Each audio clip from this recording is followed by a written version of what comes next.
భావితరాల భవిష్యత్ కోసం మూసీని ప్రక్షాళన చేస్తామన్నారు మంత్రులు. దీనికోసం ప్రభుత్వం 375 కోట్లు రిలీజ్ చేసింది. ఇక మూసీ పునరుద్ధరణ పనులు ఊపందుకోనున్నాయి. యూరియా సమస్యలను ఈ నెలాఖరు కల్లా తీరుస్తామని హామీ ఇచ్చారు. రైతులెవ్వరూ కూడా ఆందోళన చెందొద్దని చెప్పారు మంత్రులు.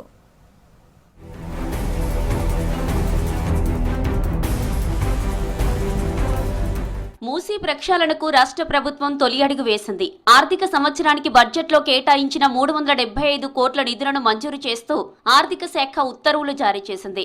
మూసీ నది ప్రక్షాళనను ప్రతిష్టాత్మకంగా తీసుకున్న రాష్ట్ర సర్కార్ ఇప్పటికే నదీ పరివాహక ప్రాంతాల్లో ఉన్న నిర్మాణాలను తొలగించింది. తాజా నిధుల విడుదలతో పనులు మరింత వేగంగా జరగనున్నాయి.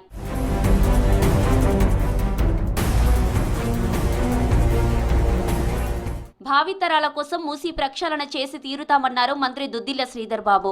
ఐటీపీఐ సౌత్ జోన్ కాన్ఫరెన్స్ ప్రారంభోత్సవంలో మంత్రి శ్రీధర్ బాబు పాల్గొన్నారు. నీటి వనరుల పరిరక్షణలో ఇతర రాష్ట్రాలకు తెలంగాణ రోల్ మోడల్ గా నిలుస్తుందని చెప్పారు. నగరాల అభివృద్ధికి సరైన ప్రణాళికతో ముందుకెళ్తున్నామని చెప్పారు శ్రీధర్ బాబు. ఆర్థిక భవిష్యత్తుకు పట్టణ ప్రణాళికే పునాది అని చెప్పారు Sridhar Babu. Urban planning is most important to do the foundation. I would like to say that in fact, as I am a student of law, I know every policy we frame becomes a precedent.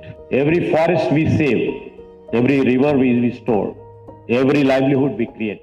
Ramagundam fertilizer సంస్థ నుంచి రాష్ట్రానికి 62,473 metric టన్నుల urea రావాల్సి ఉందన్నారు వ్యవసాయ శాఖ మంత్రి Tummala Nageswara Rao. Urea supply ఆలస్యంతో రాష్ట్రంలో రైతులు ఇబ్బంది పడుతున్నారని చెప్పారు. సెక్రటేరియట్లో RFCL CEO Alok Singhal, NFCL sales manager తో మంత్రి తుమ్మల భేటీ అయ్యారు. రాష్ట్రంలో పంటలపై ప్రతికూల ప్రభావం పడకముందే త్వరగా కోటాను రిలీజ్ చేయాలని మంత్రి కోరారు. పెండింగ్ లో ఉన్న యూరియా కోటాలో 50% ఈ వారంలోనే వచ్చేలా చూడాలని ఆర్ఎఫ్సీఎల్, ఎన్ఎఫ్సీఎల్ ఉన్నతాధికారులకు రిక్వెస్ట్ చేశారు. రాష్ట్ర విద్యార్థులకు విదేశాల్లో ఉపాధి అవకాశాలు కల్పించడంపై ఫోకస్ పెంచాలని అధికారులను ఆదేశించారు మంత్రి వివేక్ వెంకటస్వామి. హైదరాబాద్ సెక్రటేరియట్లో లేబర్, ఎంప్లాయ్మెంట్ అండ్ ట్రైనింగ్ శాఖ అధికారులతో రివ్యూ నిర్వహించారు. రాష్ట్రంలో ఉద్యోగ అవకాశాల విస్తరణ, యువతకు నైపుణ్యాభివృద్ధిపై చర్చించారు. ప్రతి ఒక్క ఉద్యోగార్థికి సహాయం అందించాలన్నారు వివేక్.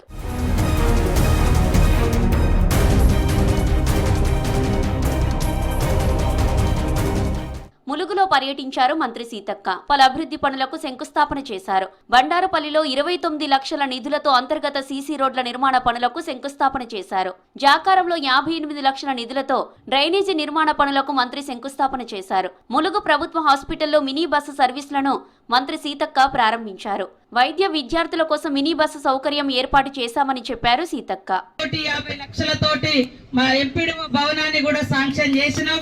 నిన్ననే వచ్చింది కాబట్టి 4-5 రోజులు, వారం 10 రోజులలో టెండర్ కంప్లీట్ చేసి ఆ బిల్డింగ్ ని కూడా తొందరలోనే మీకు అందుబాటులోకి తీసుకొస్తామని తెలియజేస్తా ఉన్నాం. పోలీస్ స్టేషన్ కూడా వచ్చేది ఉంది. అది కూడా తొందరలోనే పోలీస్ స్టేషన్ కూడా ఇక్కడ ప్రత్యేకంగా ఏర్పాటు చేస్తామని తెలియజేస్తూ హనుమకొండలో కాంగ్రెస్ జనహిత పాదయాత్రపై సమీక్ష నిర్వహించారు మంత్రులు సీతక్క, అడ్లూరి లక్ష్మణ్.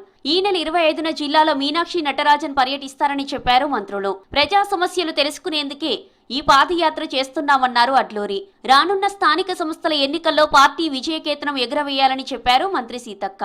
ప్రతినిత్యం ప్రజా సమస్యల పరిష్కారమే కాంగ్రెస్ పార్టీ ధ్యేయంగా మా ఆది నాయకత్వం నుంచి క్షేత్రస్థాయిలో ఉన్నటువంటి ప్రతి నాయకుడు పనిచేసే లక్ష్యంతో మరింత శక్తివంతంగా, సమర్థవంతంగా జనహితాన్ని, జన అభివృద్ధిని, జన సంక్షేమాన్ని కోరుకొని చేస్తున్నటువంటి పాదయాత్ర మేమందరం సమన్వయంతో ప్రజలకు ఇచ్చిన మాట అమలు చేసి ప్రజలకు ఇచ్చిన ఫలాలు ప్రజల వద్దకు చేరే విధంగా ఈ పాదయాత్ర మనం ముందుకు పోతుందన్న విషయాన్ని తెలియజేసుకుంటూ శ్రమదానం ఉంటుంది.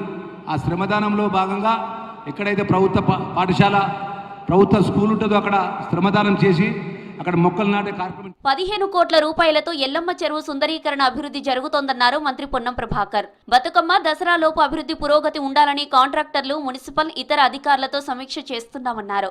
భవిష్యత్తులో కప్పుగుట్ట, హరిత హోటల్ తేవడం, చెరువులను అభివృద్ధి చేసి వాటర్ బోర్డ్స్ తీసుకొచ్చి టూరిజం హబ్ గా మారుస్తామన్నారు మంత్రి. ఇక మరోవైపు గౌరవెల్లి ప్రాజెక్టు పూర్తి చేస్తామన్నారు. సిద్దిపేట జిల్లా హుస్నాబాద్ లో పర్యటించారు మంత్రి పొన్నం ప్రభాకర్. స్థానిక నేతలు, అధికారులతో కలిసి ఎల్లమ్మ చెరువు సుందరీకరణ పనులను పరిశీలించారు మంత్రి. చారిత్రాత్మకమైనటువంటి ఎల్లమ్మ గుడి కానీ ఎల్లమ్మ చెరువు అభివృద్ధి చేయడం ద్వారా హుస్నాబాద్ నగరంకి సంబంధించి హుస్నాబాద్ నియోజకవర్గానికి సంబంధించి కొంత మార్పు తీసుకొచ్చే ప్రయత్నంలో భాగంగా కార్యక్రమం కొనసాగుతోంది. దీనికి దాదాపు 17 కోట్ల రూపాయలతోటి హుస్నాబాద్ ఎల్లమ్మ చెరువు ఆధునీకరణ సుందరీకరణ జరుగుతూ ఉంది. భాషా సాంస్కృతిక సాహిత్య వికాసానికి కృషి చేస్తామన్నారు మంత్రి జూపల్లి కృష్ణారావు. ఈ సందర్భంగా 45 లక్షలు మంజూరు చేస్తున్నట్లు ప్రకటించారు. కళల పట్ల ప్రజల్లో ఆసక్తి పెంపొందించేందుకు ప్రభుత్వం ఎంతగానో కృషి చేస్తుందన్నారు జూపల్లి.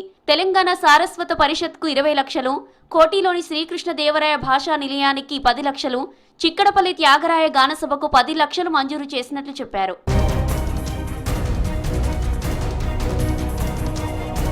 హైదరాబాద్ ప్రజాభవన్ గెస్ట్ హౌస్ లో రాష్ట్ర కాంగ్రెస్ వ్యవహారాల incharge AICC secretary Vishwanath Perumal అధ్యక్షతన జూబ్లీహిల్స్ ఉప ఎన్నికపై సమీక్ష జరిగింది. మంత్రులు వివేక్ వెంకటస్వామి, తుమ్మల మీటింగ్ కు హాజరయ్యారు.